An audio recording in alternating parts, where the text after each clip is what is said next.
Happy Wednesday, everybody. I welcome you to another show of Chaz Calenda, attorney at law, here on the Coalition Radio Network.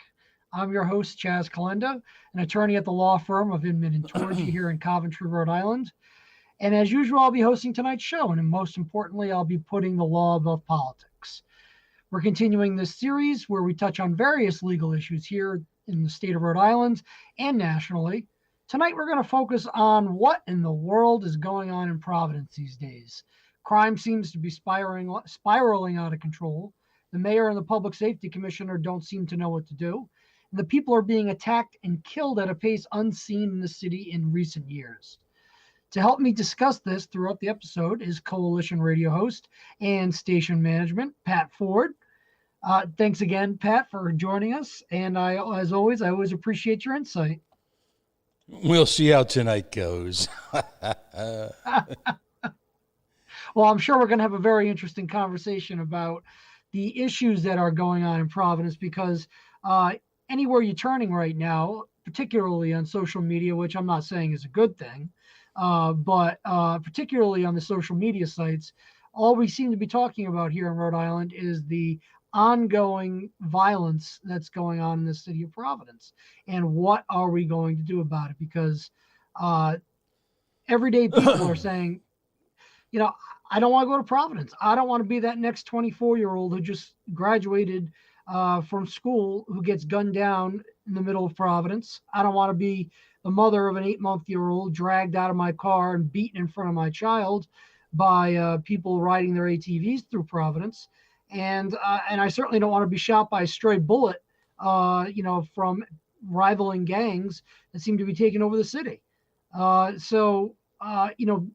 We've talked about, well, we haven't talked about, but the powers that be here in the state of Rhode Island, that being the governor or the mayor, the public safety commissioner in Providence, the chief of police, strangely not the attorney general, but we'll get to that in a little bit.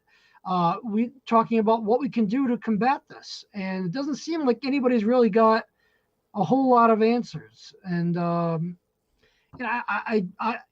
be quite honest with you, I'm not sure that I have all the answers, but I certainly would be making a stronger statement than what's already come out in the press. I'm not sure how you feel about that one, Pat. Well, I'm torn here because, first of all, there are a number of members of the media who are clearly using this to build their audience, and they're doing it by inciting ignorance, hate, and one in particular, she had the opportunity to interview the governor, kept trying to instill fear in the conversation and sensationalize this. There are serious problems in Providence on literally every level of governance and policing. But I think the picture is a lot more nuanced and more complicated than the outrage porn-laden, fear porn-laden media would have you think. So this individual, after having the opportunity to interview the governor proffered at one point that he was, not only was he not afraid of going into Providence, that he was going to get his haircut that week from Providence, despite the fact that it's well known he lives in Cumberland, that sleepy little village.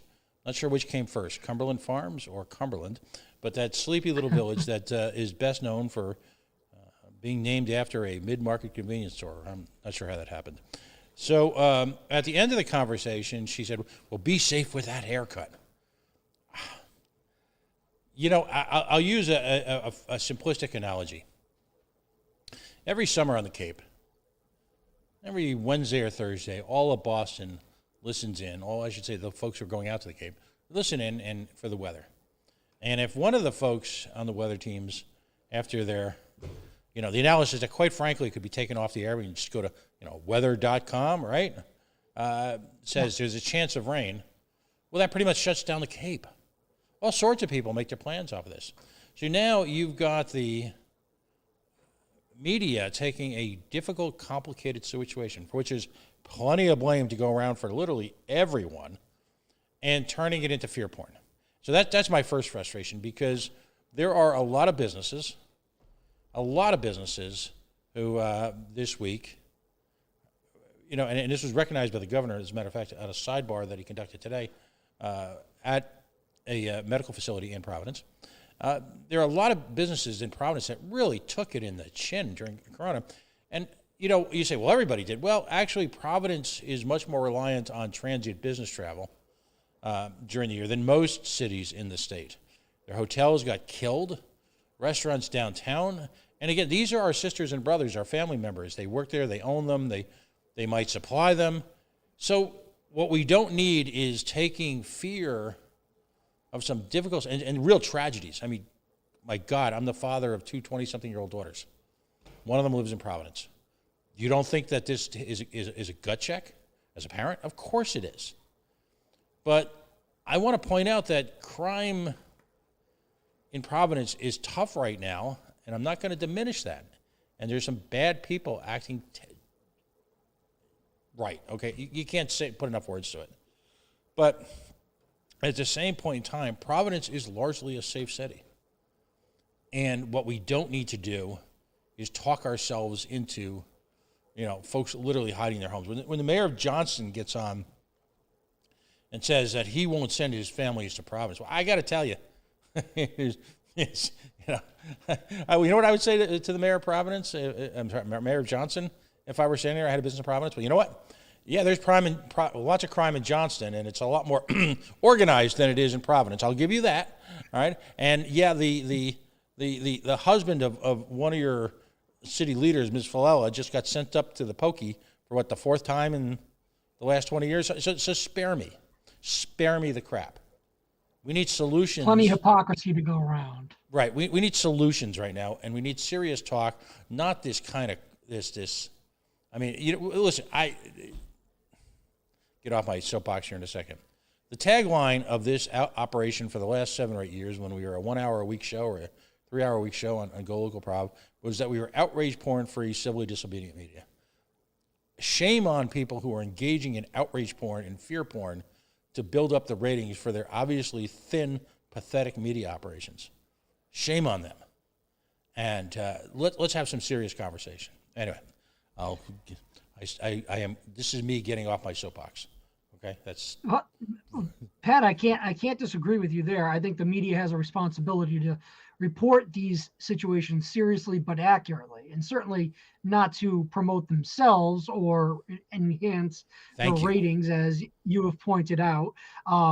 Certainly, it's not my intention to do that. My intention is not only as a lawyer, but as a candidate to be the Attorney General next year, is to try to find some actual solutions, try to find ways that various state agencies, various state elected officials, local elected officials, leaders within the community can actually work together to tackle what I think everybody agrees is right now a very serious problem. And it's one that, we can't sweep it under the rug. We can't say that, the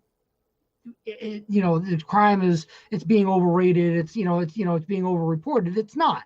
There are some serious issues going on, but to the extent that we have media outlets who are repeatedly playing over the horrific details of some of the crime recently in an attempt to scare people, I would say, or maybe or perhaps shame other media outlets. I'm not going to say anybody in particular, but I think that's irresponsible, mainly a lot for the reasons that you said, because there are a lot of businesses that have been hurt in Providence by this. There are a lot of people who have been hurt by Providence in Providence because of all this, and it's because that there is a lot of fear to go around. And I wish that we had a little bit more of a plan from our city and state leaders as to how this is going to be responsibly handled going forward. Absolutely. I couldn't agree more. And we've got a mayor who should be shepherding the process. I mean, that is his job. And after so many years to be talking about looking for solutions, and it's also just to set to set the tone here. We've got people opining that the notion of defunding the police or eliminating the police is somehow a dead concept. We need to radically reimagine how policing is conducted in this town. We need to radically reimagine what constitutes a crime. We need to radically redefine the role of the police. And to stupidly suggest, as some would do, that, oh, well, listen, we just need an armed, heavy response. No, actually, that's part of the reason how we got here. And I'm not going to make any excuses. There's no excuse for violence. There's no excuse for criminality, ever. But part of the reason why we're here is because a long-standing tradition, particularly in the South End, of police behaving badly. To occasionally, to arguably, and sometimes often, to difficult situations. But there's equal guilt everywhere. So my question to you, as someone who spent 12 years in the Attorney General's office, again, we make light of this every week, but it's true. You've been intimately involved in law enforcement at virtually every level of criminality. Given the structure of the city of Providence, an organization that you've worked with from both sides, what is, in your mind, the appropriate structure and response from the city of Providence? First of all, do we need a public safety director? Is the gentleman in question doing anything? Is it just what should the public safety director be engaged in every day? Not what he's currently doing. What he's currently doing is being the governor's, it seems to be, not the governor, it seems to be being the mayor's lackey. He's not helping the situation. I think the most responsible person in the most recent meeting that was going on was Chief Clements, who, was out there actually talking about the people on the ground, the Providence police officers on the ground, and what they need to succeed. The public safety commissioner did not offer much. I'm reading his quotes from the emergent, quote unquote, emergency town city council meeting. That all of a sudden, you asking me, all of a sudden these people who wanted to, quote unquote, defund the police are now caring about the level of crime that's going on in the city. That to me was rich. But the public safety commissioner is not doing what I would imagine a public safety commissioner would be doing. He should be coordinating with various different agencies, not only in the city of Providence, but throughout the state, to ensure there is an adequate response. It doesn't have to be, like you said, guns blazing, people coming in with militarized equipment. It doesn't have to be that, because I agree, there is a history. There is a history, not just in Providence, but through many cities in the United States, of sometimes police behaving badly in tough situations, or maybe not so tough situations. There are obvious examples of that we've seen over the last few years. But the public safety commissioner is certainly not helping the situation, in my opinion. Now, here's what I really don't understand is that I think we have. You say what you want about him, and I'm not going to offer my opinion about him politically, but we have the governor who's clearly identified there's a problem in the city of Providence, is listening to possible solutions as to how this can be addressed. And you see at a public press event, the mayor of Providence acting like, something out of Goodfellas, basically, screaming at the governor, confronting the governor on camera in a very unprofessional manner. I mean, when they're out there supposed to be discussing what's going on. I think there may have been other things at play there, but that was a publicity stunt. What is that accomplishing in the grand scheme of things? You have a person, the mayor, who wants to be the next governor, acting like a fool in front of the current governor for playing to his base for political reasons. So, Pat, I think that we have people who are making statements for a whole lot of political reasons. We have media who are making irresponsible statements, which is ginning up fear within the cities. And quite frankly, we have someone who called himself an activist attorney general who was going to be proactive, taking on issues that he wasn't going to wait to come to him, but was going to get out in front of these issues, who hasn't done a damn thing about it. I'm talking about the attorney general. As if I was the chief law enforcement officer of the state of Rhode Island, as the attorney general is, I'd be calling a meeting amongst the leaders to figure out a task force. He's got a civil rights task force. He's got a public integrity task force. He's got prosecutors dedicated to all these different areas, but he doesn't have one dedicated to this violent crime in Providence and how they're going to react to it and who the key players are going to be to help him out with that. So this is where I have a big problem, because no one's offering any real solutions. And where is this guy, by the way? And I'm not sensing his new gun laws have done anything either. It's been a few months. The way they were depicted, in terms of, at least rhetorically, was that this was going to stop crime now. And we've seen where that's gone. And where is his public statements on it? Here's the guy who will attend the opening of an envelope. He's got all sorts of things to say. If I could invoke one of the great moments in American motion picture history, from a sophisticated film noir that really dealt with the tensions, if you will, in the educational system and in the cities at large. And of course, I'm talking about Ferris Bueller Day Off. Bueller? Nerona, where are you? Or was that Car 54? Peter Nerona, where are you? Somehow, despite the fact that this is an intense and demanding an intense focus on law enforcement, the nature of it, the nature of how we define criminality, nowhere to be found. Does this surprise you? And it does surprise me in one sense, but in another sense it doesn't, because as I've said repeatedly since I've been on your show and I've had this show, I've said repeatedly that Peter Nerona says one thing and does another thing. He's been doing that since he announced his candidacy to become the attorney general. And I think he's backed himself into a corner, particularly on one of these issues recently. I think there was the issue on Sales Street where Providence police had released some of the body cam footage from an event that the mayor called appalling, referring to some of the actions of Providence police. And then the attorney general has refused to release body cam footage from other officers while they quote unquote do their investigation.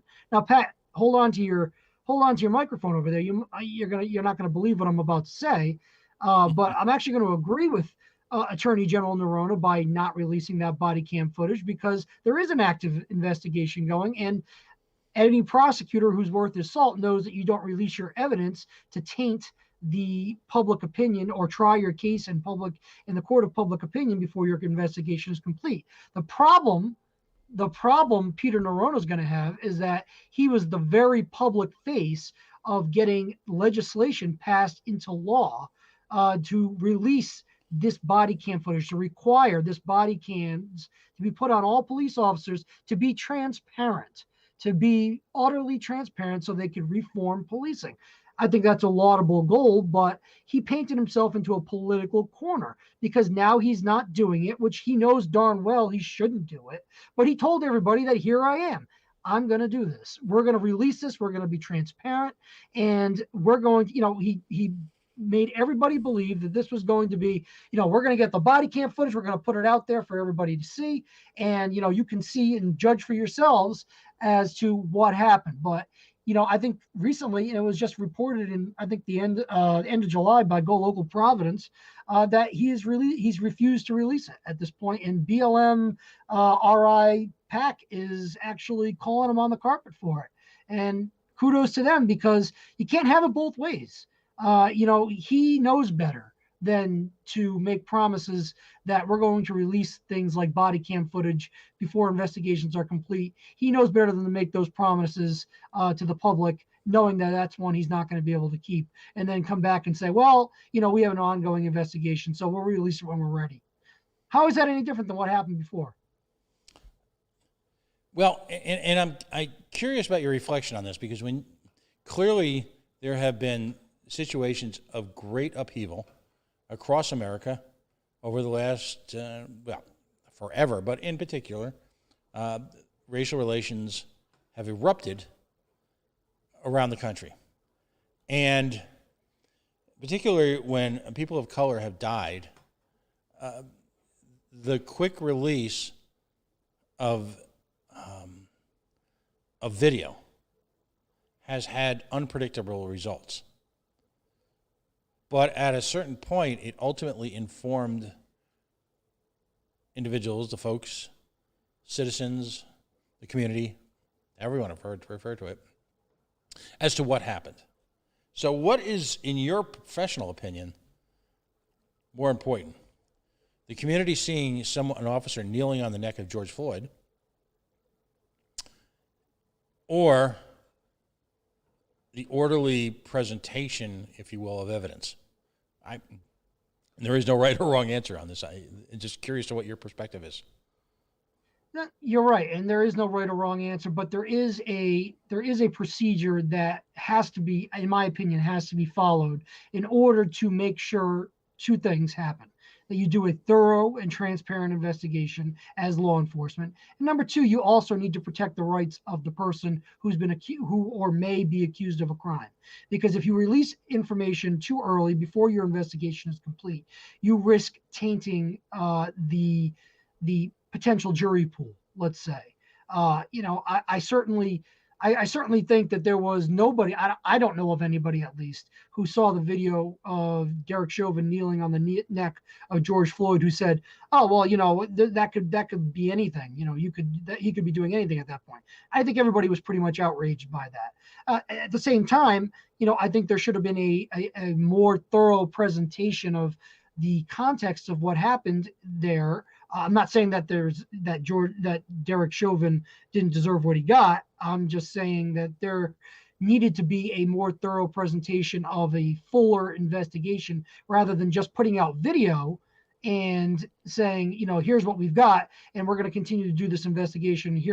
And we'll let you know what those charges may or may not be when we finish our investigation. Because, you can look at the George Floyd situation as one thing. I think that probably helped inform the public a little bit more than we would have been accustomed to. But then you look at other situations where you release body cam footage or cell phone footage or whatever it is, whatever have you, and it did not show the complete picture in other situations, and people make snap judgments about it. And it comes out that well, it wasn't as bad, or there was actually nothing illegal or wrong that was actually done. It just, the angle of the camera, it didn't capture the entire event, what have you, kind of tainted people's opinion. And I think that that's a major problem too, as a criminal defense attorney, because how would you expect your client to get a fair trial when people have already made up their minds that somebody has done something that evidence maybe later showed wasn't exactly the case. Right.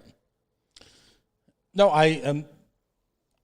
again, there's no right or wrong answers here. If you're an absolutist on this, I tend to obviously fall more to the side of civil disobedience, protesters, and that, just because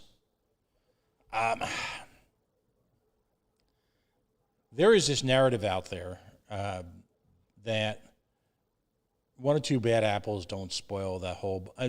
What's the song? Don't spoil the whole bunch, girl. Go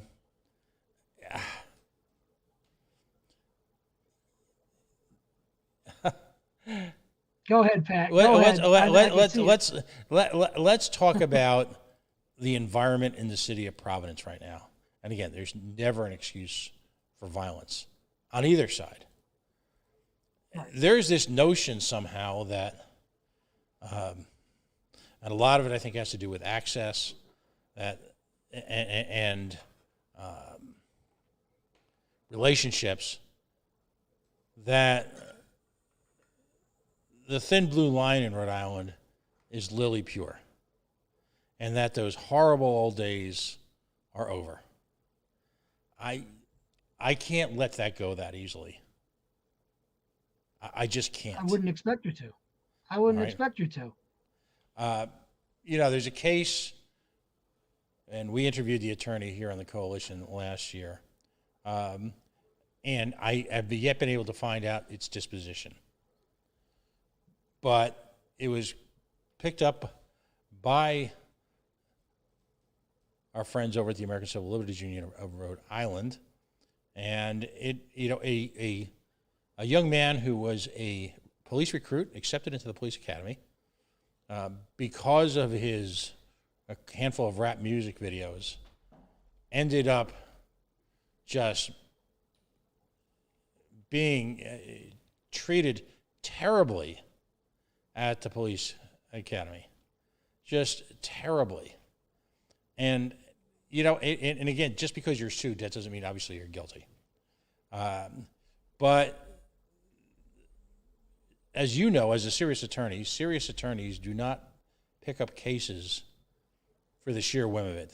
There are only a handful of folks across the country who would pick up cases to make headlines. Serious lawyering, if there's been a theme consistent throughout this show for the past few months that we've been doing it, is that you sit with your clients and have that hard conversation about whether you truly have a complaint, and if you have a complaint, whether it'll be fairly heard. You have that hard conversation about chances of success. You have, in other words, you don't take up a case, just for the sheer spectacle of it. No, it would be a professional ethics violation to do so. All right. This young man, was essentially just singled out, and I would say mentally just beaten on because of racism, not because of the hard things they do to police recruits, which are hard, but singled out. And imagine this lawsuit was filed about a year ago. The plaintiff, and I'm quoting from the complaint, plaintiff was singled out and required by the training officers of the police academy conducted by the city of Providence. These really good guys who are doing a really great job. And he was instructed to keep his hands up and repeat the chorus of his song, "Don't Shoot, Don't Shoot." The gesture of hands up while saying "don't shoot" is also unmistakably associated with organized protests of police brutality or lethality towards African Americans.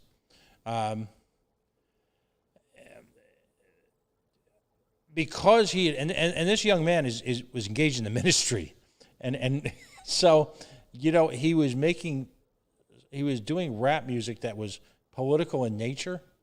That was discovered by the police department and used again. And I'm going to republish the complaint, but it's horrifying.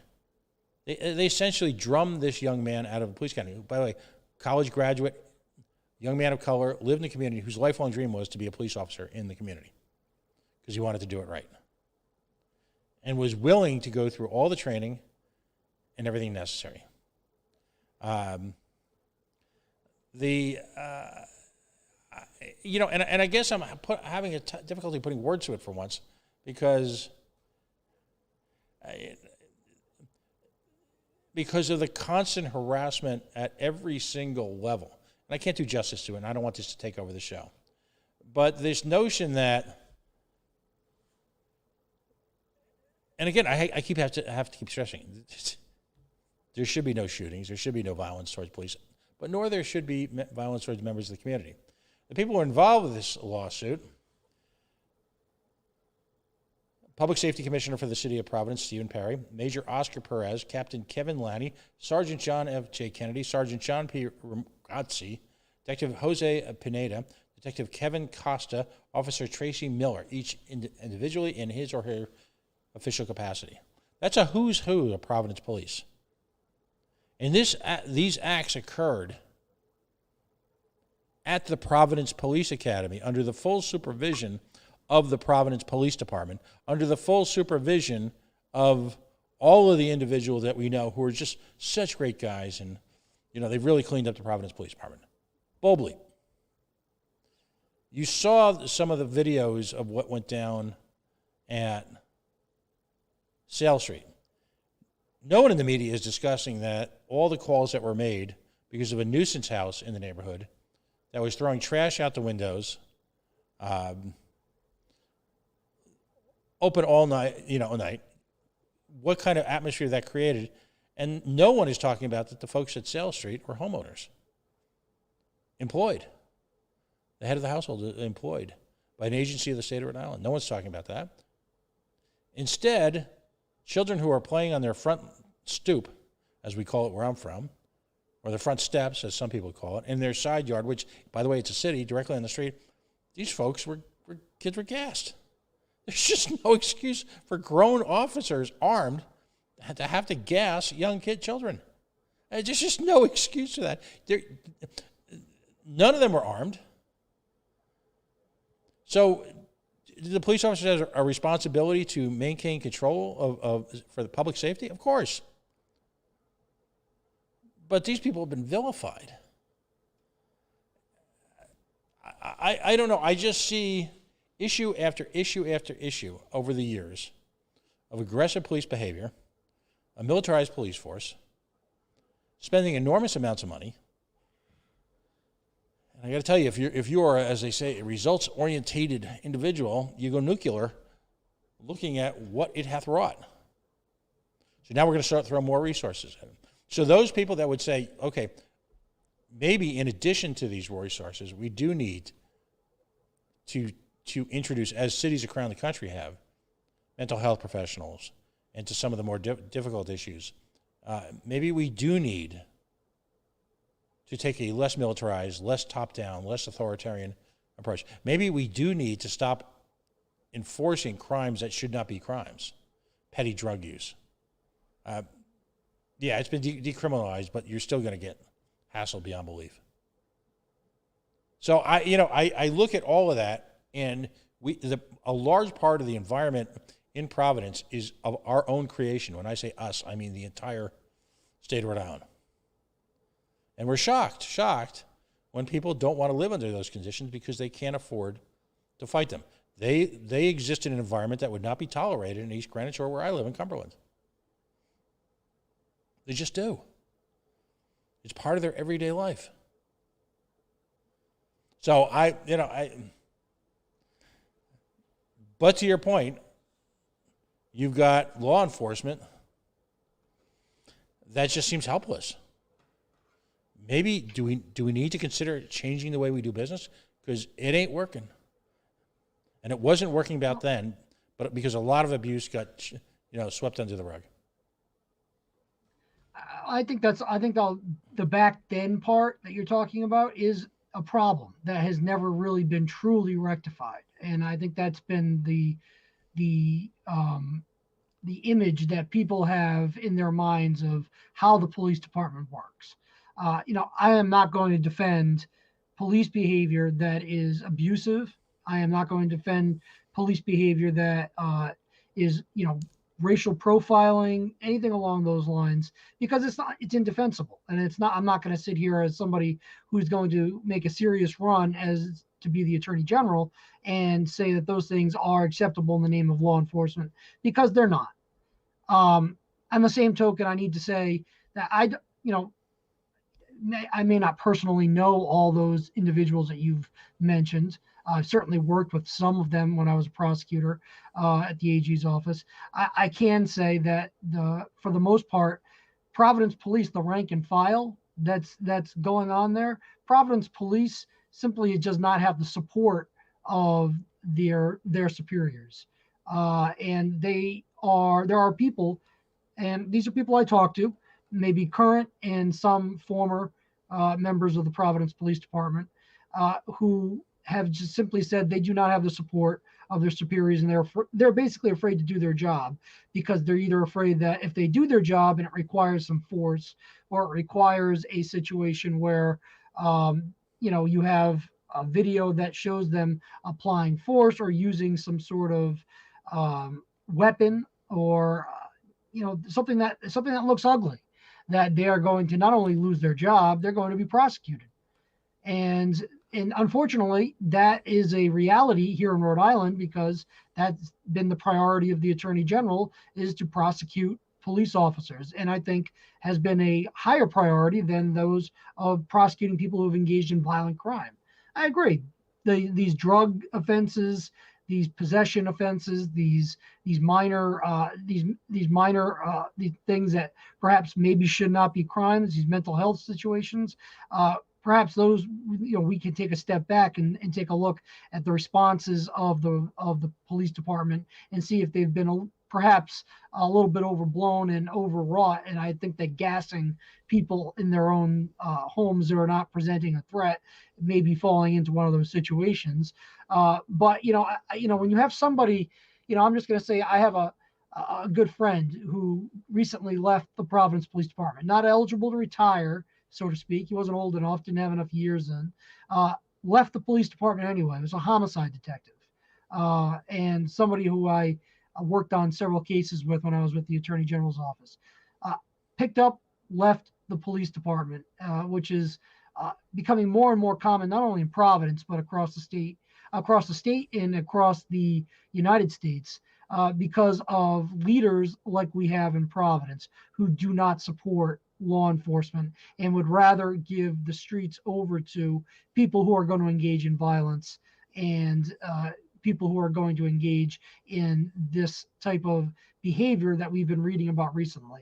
And when you have police who feel like they cannot do their jobs, and I'm talking about the honest police, and there are plenty of honest police that feel like they can't do their jobs, we do have this unfortunate mix of events where you have police officers who perhaps are not doing their job to the best of their abilities, versus people who are looking to cause problems out in the streets in Providence. And you have this commingling that leads to the results that we're seeing right now. And that simply cannot continue, because if you go out there and I'm not saying you, Pat, or anybody in particular, but if people are going out there and saying, the police are just, not doing their jobs, they're just bad, they're just out there being a militarized force, and just make a blank general statement, that's the kind of reaction that the police are going to have. They're going to quit in droves. You go out there and say that, everybody, these people are all criminals out there on the streets of Providence, and that we need to bring in the so-called heavy artillery, that's also going to cause a problem, because then you've got the problems that lead to the police abuse. So, I mean, there has to be a happy medium in the middle of there, that we just either for political reasons or for appearance reasons, people just don't want to talk about. What responsibility and at what level, as someone who's actually been intimate with the criminal justice system for most of your professional life, what responsibility do police officers have to report bad behavior, not just maybe illegality, but bad behavior of other policemen? There's certainly a responsibility, because police are sworn to uphold the law, and like you said, it doesn't have to be criminal, but there is a responsibility for police to make their superiors aware if they know of individual officers or groups of officers who are engaging in, let's just say, questionable tactics. Maybe they're not per se illegal, but perhaps they're questionable tactics. I think that is a concern that needs to go to either the professional standards division or the supervisor of a particular unit or particular officers to address the situation, because if they don't do that, you end up in these situations like perhaps some of these officers we've seen who have years-long complaints against them for brutality, years-long complaints against them for just basically being bullies. And unfortunately, it's not just a few bad apples. There are more than just a few bad apples of that. And in the past, you're right, that blue line has been historically unbreakable, and we still see remnants of that today. I think it's been better I think it's been better than it has been in the past, simply because it's had to be, because it would be hard to be worse than it was in decades ago, than it was. But I certainly think that, at this point in this day and age, you have a lot more police officers who are disgusted by some of the actions that have been broadcast nationally than have been, standing there cheering, pumping their fists, saying, "Yeah, that's my brother out there. Go for it. Go for it, buddy." I don't think I certainly did not speak to any police officers who were cheering on uh, the Derek Chauvins of the world. Let me give you another example, and I'm reading directly from the complaint. Now, again, this is a sworn complaint, and so, however, this was not courtroom testimony. So, of course, we have to. I want to represent it properly. But again, this is the case of Michael Clark versus a list of Providence police officers. Throughout the academy, the training officers continued to single out and harass the plaintiff, Mr. Clark. During taser training, the training officers selected plaintiff as the only recruit to demonstrate that a suspect could move while being tased. Plaintiff was continually tased until he crawled across the floor and reached a set goal. At the conclusion of the exercise, the plaintiff's skin was burned, he was bleeding, and his shirt was torn. Plaintiff had to be assisted to his feet by two people and then assisted to the bathroom. The other recruits were tased as follows. 3 volunteer recruits were shot with a taser, had the probe penetrate their skin and received the shock. The remainder of the recruits had the taser taped to their skin and received the shock. Plaintiff was singled out as to be the only recruit to be continuously tased while having to crawl across the floor. This wasn't at some rogue substation. This wasn't an after-hours fight at maybe a watering hole that police frequent. This happened at the Providence Police Department Training Academy. So, again, there's no excuse for violence. The gentleman, and I use the term loosely, who decided to aim a high-powered rifle at a Providence police officer this morning should bear the full brunt of the legal system. In fact, he's judged guilty in a court of law.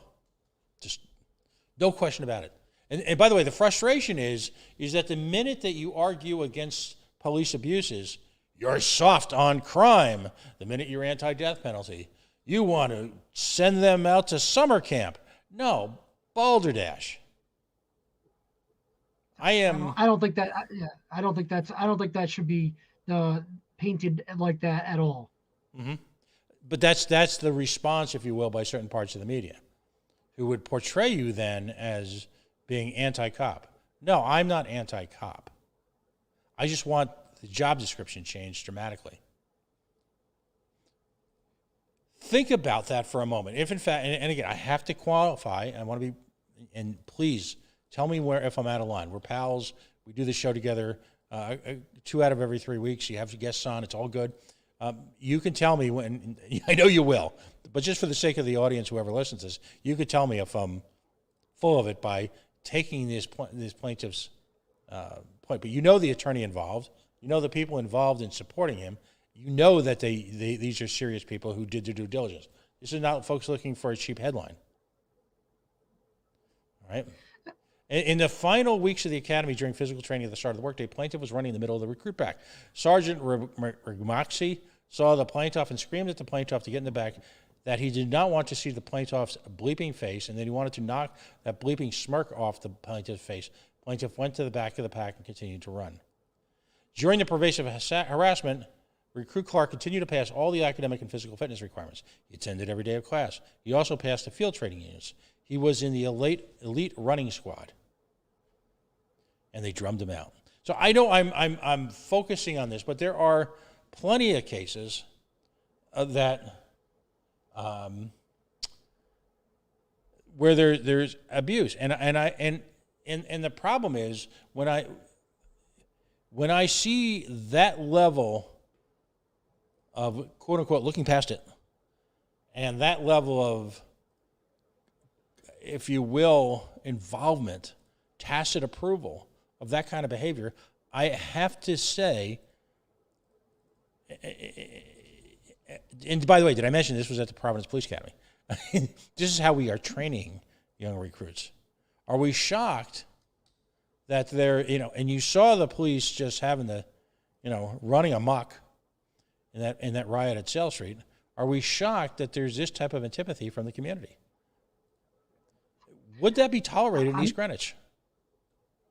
That shouldn't be tolerated anywhere. If, Right. If those facts are true, Mm-hmm. if those facts are true, and again, a complaint is only an allegation.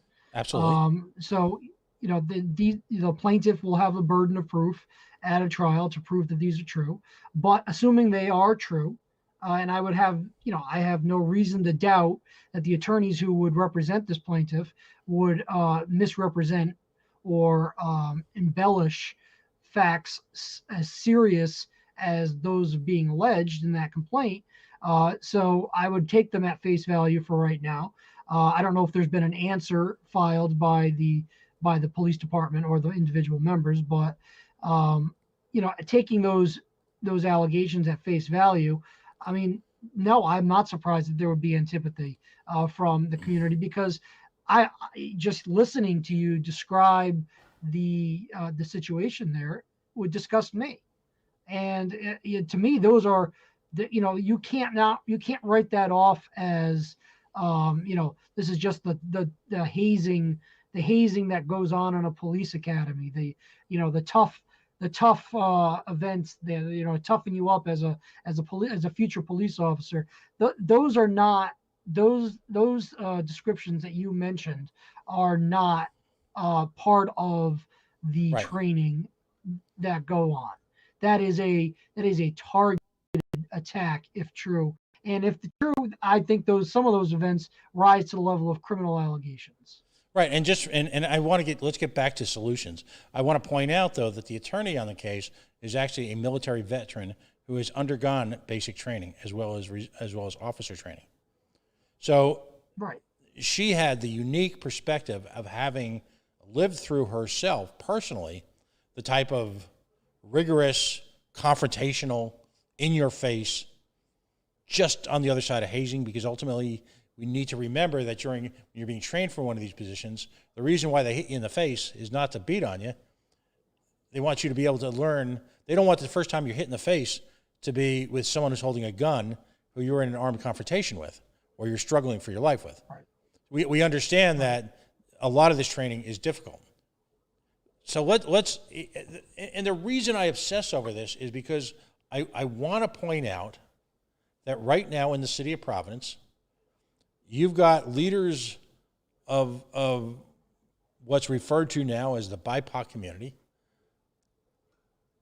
people of color, marginalized community, South Providence, who are rising up against this. And they want the law enforcement officer's Bill of Rights to be eliminated because so many of these cases, quite frankly, out of control police officers get to hide behind them. And it's just not Providence. Pawtucket is out of control. Other cities have had issues. Providence and Pawtucket are the two poster children for flawed, and I'm being facetious here, flawed law enforcement. So now let's get to the problem. We've got lawlessness in the streets to a degree. You've got, and I've been caught in the middle of one of those ATV rallies. You've got increased violence, and part of it, by the way, is an increased focus on the violence, in part because of the outrageousness of a couple of the events. Of course, we're talking about the 6-person shooting earlier this year. We're talking about Sale Street. We're talking about this morning. So certain individuals in that community are not doing themselves any favor at all.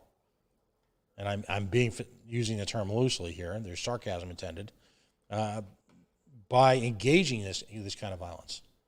So from your perspective, I've rambled on long enough. What needs to be done? You're running for Attorney General. What would you do differently as Attorney General? And as someone with considerable law enforcement experience, what would your recommendations be to the city of Providence? How do you balance all of this? I don't know if there's a direct answer to that, Pat, because I don't see people working together. And as the Attorney General, I think it's my role as the Chief Law Enforcement Officer to be the person that makes people work together. I'm not saying it would be an easy task, because obviously you've got political considerations in a lot of the jobs like mayor, governor, all those types of positions that are at each other's odds, especially when you got a year when many of them are running to be the next governor. But as the attorney general, my job would be to make sure that law enforcement not only has the right resources and are working together to make sure that the people who are not doing themselves any favors in the community, like the ones you just referred to, are brought off the street, and we've made our city safe, but also to make sure that we are engaging in a type of law enforcement that is going to be effective, that is going to be trusted by the public, that is going to be one that is responsive to the problem. And you can't do that when you don't have people working together. And working together is more than just going on TV and saying, we know we have a problem and we're going to deal with it. We're not going to give you any particulars about how we're going to deal with that, but we're going to do something about it. I would have that group, and quite frankly, back when Peter Noronha was the U.S. attorney here in Rhode Island, he had a group that did that. There was a group of the leaders of each law enforcement agency in the state of Rhode Island, plus the federal agencies that operate within the state of Rhode Island, that would get together and talk about these solutions, community-based solutions, as to how the effective policing on not just the federal level, but the local level should be done, and what we can do to improve the policing, and what we can do to improve the overall state level and federal level policing. And I just don't see anybody who's got a real interest in doing that. Peter Noronha now says when he talks, he says that he's got the interest in making sure that happens. The mayor's telling us crime is very low, everything's safe. We got the public safety commissioner saying another thing, and we got the chief of police saying another thing. It's just like almost in our faces at this point that nobody is really working together, and the people left holding the bag are not only the rank and file of the police department, but the people of the community, because we're all suffering in this. If Providence fails, if Providence turns into another Chicago, we all fail here in Rhode Island. Right. And that's an unacceptable result for me if I were to be elected the attorney general. So what I would do is make sure that the people who have a stake in this, the elected officials who should be accountable to the people who elected them there, have a seat at the table, and we make sure that the resources are there to make sure that we are doing both effective policing and effective work within the community to make sure that there's not a need to have a violent outcry by the community against outrageous police tactics. So we're making sure that we're doing things right. Well, that's got to be the goal, but you need, what's the term in politics? Honest brokers. You need folks who are honest brokers to sit down and have the conversation. And by the way, it's bad in Pawtucket too. Of course. And Pawtucket skates a lot of times. They get away with a lot because you don't have the media focus on Pawtucket. Again, we just had a few weeks ago the arraignment of a active duty Pawtucket police officer who on video tried to kill a young man. Right. For allegedly a road rage. So if you were to take Officer Dolan's entire word for it, somehow it's justifiable that, and by the way, I've met the young man a couple times. I've met the family. He steadfastly maintains, for the record, that he did nothing wrong. Even if the kid had acted like a hooligan, you don't get to shoot him. Right.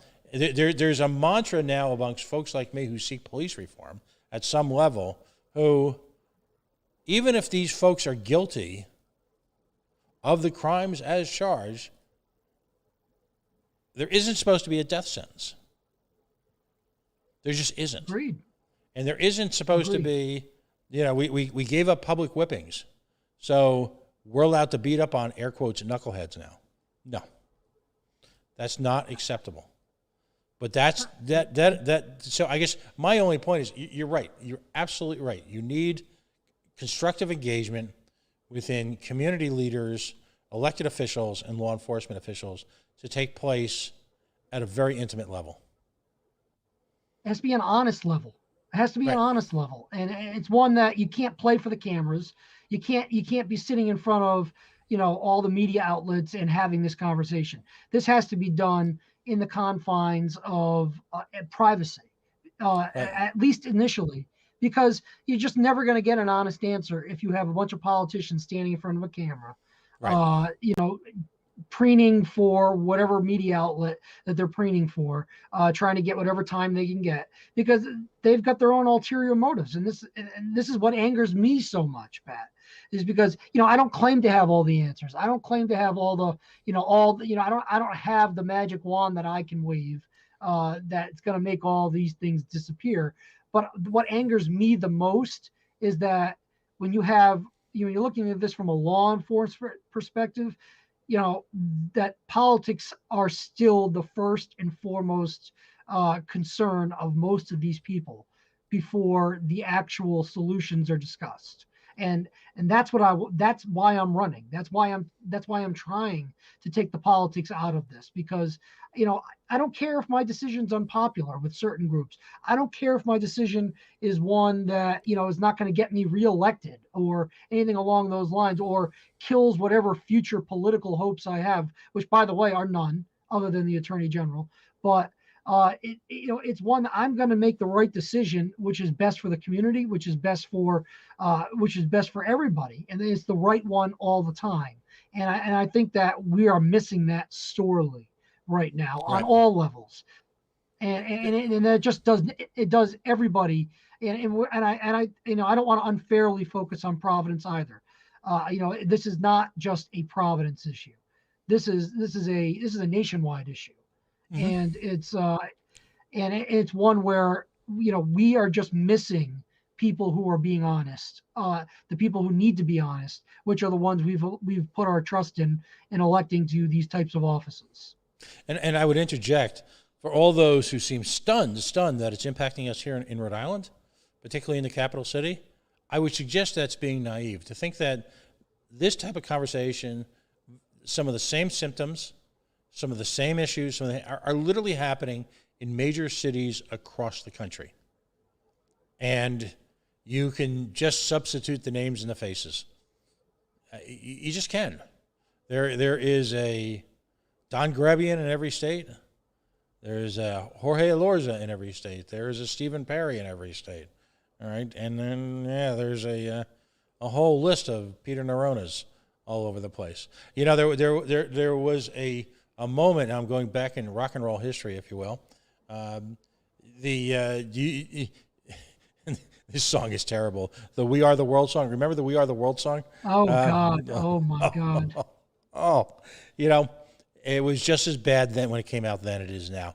But there was a moment, and I think it was where the producers said to all these stars that came together.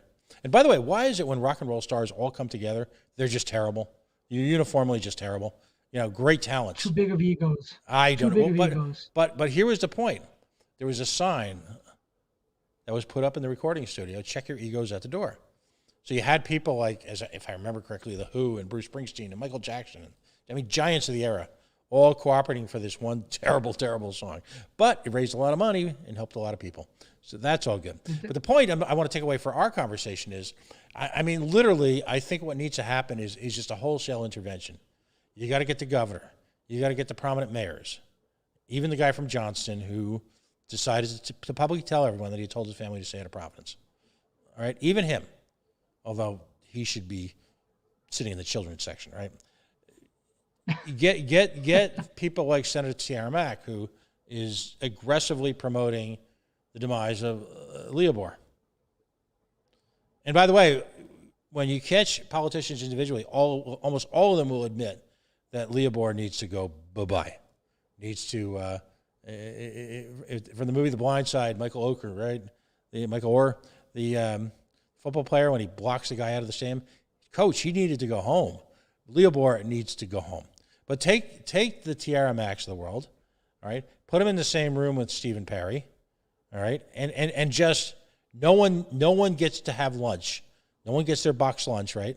With their sticky bun and their designer coffee. No one gets that until there's at least some level of agreement. Someone needs to do an intervention right soon, as they say. And who better than the chief law enforcement officer for the state, the attorney general? Right. Who better? Right. I mean, that if and again, if the attorney general hadn't poisoned the, isn't that the term, poison the well? Whatever. All right. Hadn't poisoned the well and politicized his position, then he or she should have the moral authority to stand up and say, all right, I am free of designer politics. I'll see you all at the Hilton downtown. We got the banquet room. With the view. With the view. No one leaves until we get this done. I agree, and that's the biggest problem that we have, is that we do not have an attorney general with that moral authority because of the politicization of that office. And everyone's going to say, "Oh, Chaz, you're so naive. That office has always been political. That office has always been a partisan office." I know it's always been a partisan office. I worked there. It was partisan before I got there. And unfortunately, it's partisan today. But at the same time, I don't come from a family of politicians. I have no desire to go on to be governor or go on to be some sort of, important politician. I really want to take that political calculus out of the attorney general's office. And, I know there are certain radio personalities, TV personalities who are going to say, well, as the attorney general, you are a politician. Yeah, in the technical sense, that's true. That you are a politician because you're running for a quote unquote political office. But as far as putting my partisan politics in the way of doing what's right and making our state safe and effective, and from a law enforcement perspective, my politics are irrelevant. And it's really about doing the right thing. And if we had an attorney general who did that, I think we'd make a lot more headway in bringing people together who may be right now on opposite sides of the spectrum on this debate, and finding some of that common ground that you talk about in private conversations right now with some other politicians, and having that authority to say, this is what we need to do. Let's find a way to do it. As opposed to, what's the best soundbite I can come up with so I can get reelected in 4 years. Right. In a nutshell, in closing, maybe you could stipulate to the couple of ideas that you would think would be effective. I'll call it on a practical level. I mean, and first and foremost, should the Rhode Island State Police be patrolling the streets of Providence at this point, from your perspective? From my perspective, yes, they should be. It doesn't necessarily have to be in a overwhelming way. This is not, this is not something that you like storm the streets. This is something that the state police have statewide jurisdiction. I don't even know why that's a discussion amongst Providence and the governor or the state police, because the state police can come and go as they want. So, I think there's a strategic way to use them. But yes, I think Providence needs the help right now. In terms of, and by the way, I believe it was Mr. Parry who made an important point. I might have the person wrong when they talked about how in a lot of jurisdictions around the country, they will actively engage in chase for these bicycle / ATV roaming gangs, however you want to describe that. In other jurisdictions, there's a engagement based on the call of the individual officer at the scene. What do you think, from a practical level, should be the police response when they see one of these gangs of ATVs? I know each department is supposed to have a protocol for high-speed chases or chases that are that could endanger the lives of individuals. or even the police officers themselves. So, I really think the situation dictates how that's supposed to happen. I personally, if you're asking me, I personally am not a fan of high speed chases because I don't think they ever end up well. I think there are rare occasions that they are necessary when you have imminent danger at hand, when you have fleeing felons, dangerous felons at hand, that there may be an appropriate situation for that. But I think it needs to be highly regulated. It needs to be in a situation where you are left with almost no other option. Right. There's a real fear of human life being lost, or a real fear of serious injury. All right. And I know it's funny, we joke about this. I appreciate the fact that you're willing to be put on the spot and you answer in clearly defined sentences. A big source of contention has always been how cannabis is handled. Should we just finally legalize weed and just, and clearly if someone's operating a motor vehicle under the influence, then yeah, we get that. But just the simple presence of weed, should that be any form of engagement with law enforcement whatsoever? At this point, no. I think society has changed. And, I do agree with you with the operating under the influence. I think because you're not making a decision solely for yourself at that point. There are other people involved and other people's safeties involved. So I have a big problem with operating a vehicle under the influence of any intoxicating or any substance that can put you in a mind-altering state. So I do have a problem with that. But as far as marijuana itself, should that be a police intervention at this point? No, it really shouldn't, because you are it's being used, and it was being used when I was a prosecutor as a justification to get at a car, a home, the search of a person, for things that were not marijuana related. Right. And I just saw it far too often. And I know the reality of the situation, but it has to be done on a federal level because, although the state authorities may not be all keen on prosecuting these types of offenses, it's still considered a controlled substance under federal law. And at some point that has to be addressed because it makes the state issues that much more difficult to handle when you have the federal law that basically supersedes the state law. Right. No, absolutely. I get that. And again, I mean, those are the kind of questions that come to mind if we simply address them this week, all of those issues, and put that behind us, then we might have a start in the right direction. Final question I'll toss your way. The battle rattle, the personal armament, the hooded helmets, the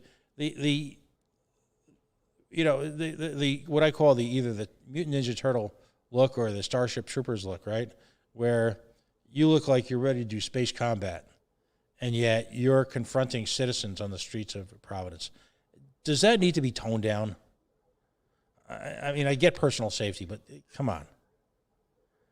I mean, obviously there's a level that goes above and beyond that is necessary. Now, I'm sure that the officer who who was shot, I think it was today, was hopefully wearing some sort of body armor or something along those lines. Yep, would probably argue that is necessary. And I think in certain situations, certain degree of protection like that is necessary. Do you need to be patrolling the streets with that? Probably not. I can't imagine that at least around here, not that I've seen, that needs to be an everyday or even regular occurrence when you're interacting with the public on a fairly normal basis. And let me close out by asking the simplest question of all. Everything we've discussed tonight, how much of it is just simple common sense? I'd say between 75 and 80%. And I think that's being generous. I think that people lose their common sense when they're put in front of cameras or they're put in front of media, or we expect particularly politicians. They just lose their common sense, and they're out there to make their buzzwords. They're out there to make their mark, so to speak, and they lose the ability to think critically and not even necessarily critically, but just using their experience, using their education, or using just their street smarts to put it in a common way to handle these situations. And we've lost that. And I think the people who are trying to use common sense sometimes, and it happens on both sides, and there's more than two sides, but I'm saying both sides of the political debate. I think people have lost their common sense for the most part, because if you have common sense, that means that you're usually giving in a little bit to the other side's argument. And for God's sakes, you can't do that from a political perspective now, can we? Nope. Counselor, I will turn the floor back to you. Thank you for allowing me to testify. Oh, well, and thank you for putting me on the spot, because I want to answer these questions, because we're not getting answers from our elected leaders at this point. And, I'm not an elected leader at the moment. I aspire to be one. I aspire to be the Attorney General. And that's what I'm going to continue to do. And I encourage anybody who has questions about what my vision is for this state to reach out to me. Ask me the hard questions. I'm not gonna bluff. I'm not going to lie to you, and I'm not going to make promises I can't keep.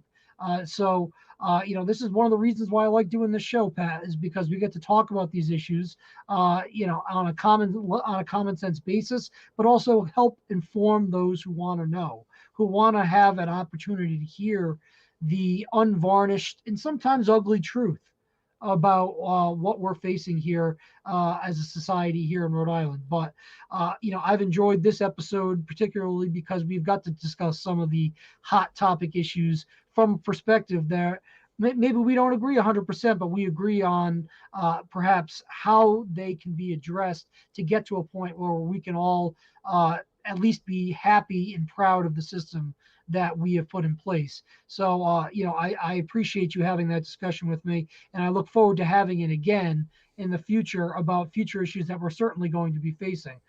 Again, I'm Chaz Calenda. I'm an attorney at law at the law firm of Inman and Torgy in Coventry, Rhode Island. You can reach me at 401-823-9200.